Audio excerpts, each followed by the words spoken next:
Here is a John Deere 446 round baler. These make a 4x4 bale, 540 PTO. Overall, I believe this is a pretty good little baler. It does have some welds down on the twine arm, and it's missing the twine arm position indicator. Not a big deal. You can run it without that stuff, and the twine arm's still running, and twine cuts like it should. We baled about 7 bales with this baler, and a couple of bearings did give us trouble. We replaced the bearings that went out.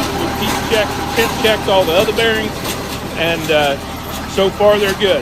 I think this baler's set a lot. I don't think it's baled a lot of hay for its age. With that said, I think some bearings are dry, and I wouldn't be surprised if another bearing or two went out down the line. We're going to have this for sale right here. If you guys have any questions, just give us a call.